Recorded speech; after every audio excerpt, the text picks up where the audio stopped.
આજરોજ ભાવનગર જિલ્લાના કોળી સમાજના તમામ આગેવાનો અહીં મહુવા મામલતદાર કચેરી ખાતે જે બગદાણાના સરપંચના દિયર ઉપર જે હુમલો થયો તે માયાભાઈના પુત્ર દ્વારા પૂર્વ આયોજિત કાવતરું રચી જે બોરડાના સરપંચ છે તે પણ તે સ્થળ ઉપર હાજર હતા. બુટલેગરો જે માયાભાઈના દીકરાના મૂળ તો સાગરીતો છે તેના માણસો છે અને જે એની આખી ઘટના છે તે સંપૂર્ણ ઘટનામાં પૂર્વ આયોજિત કાવતરું છે. કારણ કે માયાભાઈના દીકરાએ પહેલા જ તે આ નવનીતભાઈને ફોન કરેલો, બોરડાના સરપંચે પણ એને પણ ફોન કર્યો.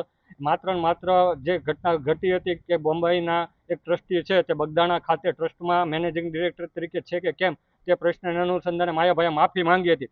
તે માફી માંગી તે તે માયાભાઈના દીકરાને ગમેલું નહીં.